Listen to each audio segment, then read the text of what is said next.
কেমন লাগবে আপনার যখন আপনি জানতে পারবেন যে আপনার পেছনে যে বসে রয়েছে সে মানুষ নয়, সে একজন ভূত?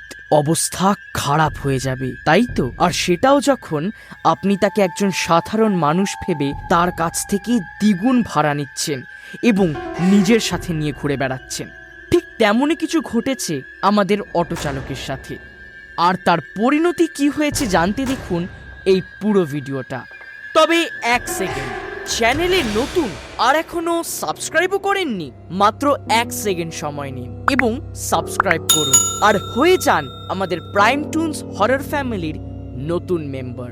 হরর স্টোরি ভালো লাগে তো আপনার? একদম সঠিক জায়গাতে এসছেন।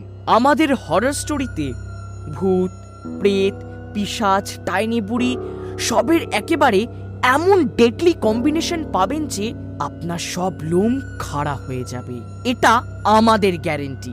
আর কমেন্ট সেকশনে জানাতে ভুলবেন না আপনার কেমন লাগলো গল্পটি, এবং আপনার নিজের লাইফের কোনো রিয়েল এক্সপিরিয়েন্স থাকলে আমাদের অবশ্যই পাঠাবেন। তারপর আমরা সেটার উপরে লিখব একটা হরর স্টোরি।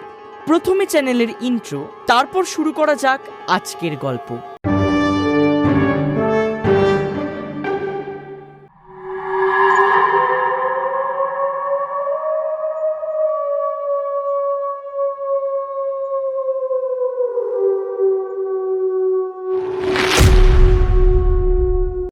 আমাদের আজকের গল্পের প্রধান চরিত্র হলো রমেশ, যে পেশায় ছিল একজন অটো চালক। রমেশ উত্তরপ্রদেশের রামপুর স্টেশন থেকে যাত্রীদের নিয়ে যেত এবং সেই ইনকাম দিয়ে তার সংসার চলত। স্টেশনে আরো অনেক অটো ছিল, তাই সবাই নিয়ম অনুযায়ী অটোর লাইনে দাঁড়াতো, আর যখন তাদের পালা আসতো তারা যাত্রীকে চড়িয়ে সেখান থেকে চলে যেত। প্রায় সন্ধ্যে 7টার দিকে শেষ প্যাসেঞ্জার ট্রেনটির যাত্রীদের নামানোর পর বেশিরভাগ অটো চালক তাদের বাড়ি চলে যেত, কারণ তারপরে ওই স্টেশনে 1টা বা 2টো এক্সপ্রেস ট্রেন থামত। একদিন রমেশের অটোর নাম্বার আসতে আসতে অনেক সময় লেগেছিল, প্রায় রাত 9টা বেজে গেছিল।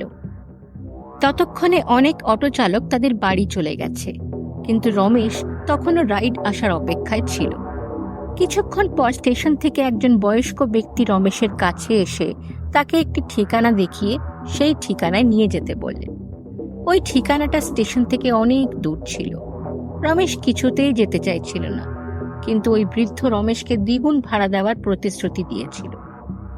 ভাড়া দ্বিগুণ করার লোভে রমেশ সেই বৃদ্ধকে তার দেওয়া ঠিকানায় নামাতে গেল।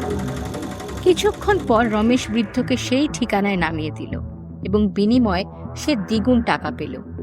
এটা দেখে রমেশ খুব খুশি হয়ে গেল। এই ঘটনা রমেশের ভেতরে লোভের আগুন জ্বালিয়ে দিল।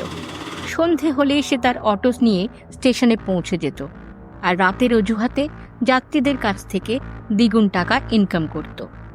প্রায় লোকেরা আনন্দের সাথে তাকে বেশি টাকা ভাড়াও দিত, কারণ সেখানে রাতে মাত্র 1টা কি 2টো অটো ছিল।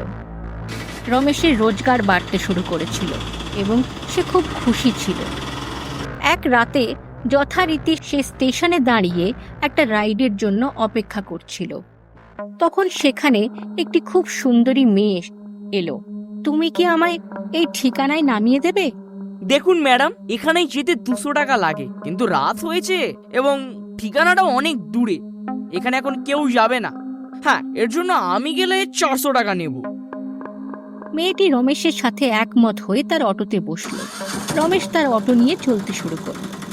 কিছুক্ষণের মধ্যেই বজ্রপাতের সাথে প্রচন্ড হাওয়া বইতে শুরু করলো এবং হালকা বৃষ্টিও শুরু হলো।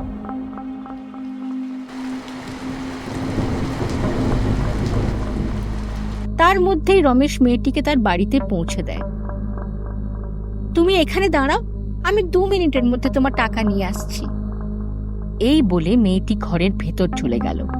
রমেশ তার 400 টাকার অপেক্ষায় দাঁড়িয়ে আধ ঘন্টা পার করে দিল, কিন্তু মেয়েটি ফিরল না।